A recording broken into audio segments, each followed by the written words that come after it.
السلام علیکم طلبہ اور طالبات، آپ سب کا خیر مقدم ہے آپ کے چینل آن لائن ادب پر۔ آج ہم پڑھیں گے افسانہ فرار، جو کہ سید محمد محسن کا افسانہ ہے، اور آپ کی کتاب درخشاں حصہ دوم میں شامل ہے، نصاب ہے، چیپٹر 3 ہے۔ افسانہ فرار اس کا سوال جواب چیپٹر ہو چکا ہے، اگر آپ نے نہیں پڑھا ہے تو اس سے پہلے ویڈیو میں جا کے دیکھ لیں، اس کا سوال جواب آج ہم پڑھیں گے۔ افسانے کے بارے میں بتا دیں تاکہ ایک ریویژن ہو جائے کہ افسانہ کیا ہوتا ہے، افسانے کی خصوصیت کیا ہے۔ دو باتیں یاد رکھیں کہ افسانہ میں وحدت تاثر ہوتا ہے۔ کیا؟ وحدت تاثر، یعنی پورے افسانے میں ایک ہی اثر آفرینی ہوگی اس کے اندر، اور دوسری چیز کیا ہوگی کہ ایک نشست میں ختم کی جا سکے، ایک نشست میں ختم کی جا سکے، ختم ہو سکے پڑھ کر، زیادہ لمبی نہ ہو، مختصر نہ ہو۔ ٹھیک ہے، کلیئر؟ یہ دو باتیں یاد رکھیں افسانے کے بارے میں۔ تو شروع کرتے ہیں مختصر ترین سوالات سے۔ تین طرح کے سوالات ہیں: مختصر ترین، مختصر، اور پھر طویل سوالات۔ مختصر طویل سوالات، ایک سینٹنس میں اس کا جواب ہوگا کہ ڈاکٹر سید محمد محسن کی پیدائش کس شہر میں ہوئی؟ ٹھیک ہے، تو آپ کو بالکل سیدھا سا جواب لکھنا ہے، ڈاکٹر محمد محسن کی پیدائش شہر پٹنہ میں ہوئی تھی۔ دوسرا سوال ہے ڈاکٹر محمد محسن کی تاریخ پیدائش بتائیے، تو آپ کو بتانا تاریخ پیدائش 10 جولائی 1990 ہے۔ سوال کیا ہے آگے؟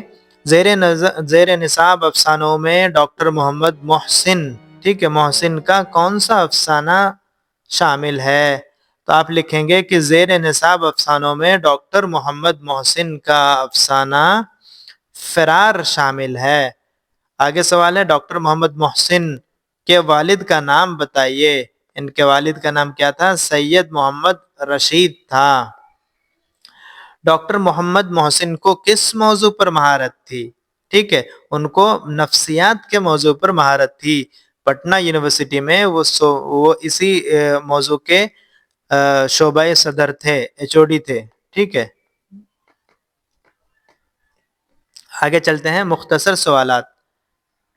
اس میں کیا ہے کہ 5 جملوں میں آپ کو جواب دینا ہے۔ سوال نمبر 1 کیا ہے کہ ڈاکٹر محمد محسن کی تدریسی سرگرمیوں پر 5 جملے لکھیے، 5 جملے۔ ٹھیک ہے، تو جواب لکھیں گے آپ کہ ڈاکٹر محمد محسن 1938 میں پٹنہ کالج میں شعبہ فلسفہ میں عارضی طور پر لیکچرار ہوئے۔ ان کا اصل موضوع کیا تھا؟ نفسیات، لیکن عارضی طور پر ان کی سب سے پہلی بحالی جو ہوئی پٹنہ کالج میں فلسفے کے لیے ہوئی۔ 10 سال کے خدمات کے بعد وہ 38 میں بحالی ہوئی، 48 میں پٹنہ یونیورسٹی میں چلے گئے، وہ شعبہ نفسیات میں، یہ ان کا اصل موضوع تھا، مستقل طور پر بحال ہو گئے۔ ٹھیک ہے، ان کی خدمات کو سراہتے ہوئے انہیں 1953 میں شعبہ صدر مقرر کیا گیا۔ ٹھیک ہے، عمر کے آخر حصے تک تدریس کی مشعل سے نہ جانے کتنے شمع روشن کیے۔ ٹھیک ہے، مشعل یعنی لائٹ، لیمپ، کینڈل، شمع کینڈل۔ پھر 1974 میں درس و تدریس کا یعنی ٹیچنگ لائن کا یہ مایہ ناز شہ سوار اپنی ملازمت سے سبکدوش ہو گئے۔ مایہ ناز یعنی نامور، شہ سوار یعنی اس فیلڈ کے جانے مانے پائنیئر۔ سوال نمبر 2 ڈاکٹر محمد محسن کی تصنیفات کا ذکر کیجیے۔ جواب دیکھیے کہ ان کے افسانوی مجموعہ انوکھی مسکراہٹ کو اردو دنیا میں بہت قبول عام حاصل ہوا۔ اس میں نفسیاتی نوعیت کی کہانیاں ہیں اس کتاب میں۔ ٹھیک ہے، اس کا ذکر کیے بغیر اردو افسانے کی تاریخ نامکمل رہے گی۔ ان کی دوسری تصنیف نفسیاتی زاویے، ان کا موضوع نفسیات ہی تھا، تو ان کی کتابیں بھی اسی کے ارد گرد ہوتی ہیں، ان کا مضمون ایسے ہی ہوتا ہے۔ ایک نفسیاتی مضامین کا مجموعہ ہے، ایسیز ہیں۔ ٹھیک ہے، اس سے پہلے جو ہم نے پڑھا وہ کیا ہے؟ افسانہ ہے، اور یہ مجموعہ مضامین ہے۔ ان کا ایک شعری مجموعہ بھی ہے جس کا نام کیا ہے؟ زخم کے پھول، بہت اہم ہے، یہ ان کی تصنیفات ہیں۔ سوال نمبر 3 کیا ہے؟ محمود کے کردار پر 5 جملے لکھیے۔ محمود کیا ہے؟ آپ کے افسانہ فرار میں لیڈنگ رول میں ہے، تو جواب دیکھیے کہ محمود بچپن میں اپنے گھر میں ماں کی سخت مزاجی، شدت پسندی اور باپ پر بیجا حکمرانی کا منظر نامہ سے لاشعوری طور پر عورت سے متوحش اور متنفر ہو جاتا ہے. متوحش یعنی وحشت زدہ، متنفر یعنی نفرت کرنے والا. وہ عورت ذات سے ہی متنفر ہو جاتا ہے. وہ عام نوجوانوں کے برخلاف ہاسٹل میں ایک مثالی زندگی گزارنا چاہتا ہے. وہ ایک نفسیاتی الجھن کا شکار رہتا ہے. بچپن کے ماحول، گھر کے ماحول کی وجہ سے وہ ایک نفسیاتی الجھن کا شکار رہتا ہے. اعلیٰ تعلیم حاصل کر لیتا ہے، اچھی ملازمت بھی پا لیتا ہے، اس کے باوجود ایک نفسیاتی سکتے نے اس سے ازدواجی مطلب میرڈ لائف کی جو ذمہ داریاں ہوتی ہیں اس سے خوف زدہ کر دیا، اس کی شخصیت کو نامکمل کر دیا. ٹھیک ہے، یہ دوسرا زمرہ ہو گیا سوالات کا. اب تیسرے زمرے میں آتے ہیں، طویل سوالات. اس میں 10 جملوں میں آنسر دینا ہے آپ کو. یہ 2 ہی سوال ہیں میرے خیال سے. سوال نمبر 2، جواب نمبر 2. ایک نمبر میں کیا ہے کہ ڈاکٹر محمد محسن کی افسانہ نگاری پر ایک مضمون لکھیے. یاد رکھیے کہ میں نے بہت ہی ایسا وہ لکھا ہے جواب اس کا جو اس کے ساتھ ہی خاص نہیں ہے. آپ اس کو کہیں اور بھی ریلیٹ کر سکتے ہیں جن کا موضوع یہی ہو. افسانہ نگاری میں نفسیات اگر کسی کا موضوع ہے، بہت سی جانکاری ہم نے دی ہیں. جیسے درخشاں میں شامل ڈاکٹر محمد محسن کا افسانہ اردو ادب میں ایک خاص مقام رکھتا ہے. یہ ڈاکٹر محمد محسن صوبہ پٹنہ یونیورسٹی کے صدر شعبہ نفسیات رہ چکے ہیں. یہ تو ایک جملہ ان کے ساتھ خاص ہے. ٹھیک ہے، اور ان کے افسانہ نگاری میں نفسیاتی پہلو نمایاں طور پر نظر آتا ہے. کیونکہ آپ کو پتہ ہے کہ ان کا اصل موضوع نفسیات ہی تھا، تو ان کے افسانہ میں یہی جو ہے پہلو نمایاں نظر آتا ہے. ان کا انداز تحریر سادہ مگر اثر انگیز ہے، جو قاری کے دل و دماغ پر اثر چھوڑتا ہے. یہ سینٹنس آپ کسی بھی مصنف کے بارے میں لکھ سکتے ہیں. ٹھیک ہے، افسانہ نگاری میں وہ کرداروں کی نفسیاتی کیفیت کو بخوبی اجاگر کرتے ہیں ان کے افسانوں میں. ٹھیک ہے، یہاں سے دیکھیے ان کے افسانوں میں زندگی کے عام مسائل، انسانی رشتوں کی پیچیدگیاں، معاشرتی ناہمواریوں کو نہایت باریکی سے بیان کیا گیا ہے. ٹھیک ہے، یہ بھی کسی بھی مصنف کے بارے میں آپ لکھ سکتے ہیں. کسی کے بارے میں بھی آ گیا، ٹھیک ہے، شاد عظیم آبادی کے بارے میں آ گیا تو یہی آپ سینٹنس لکھ سکتے ہیں.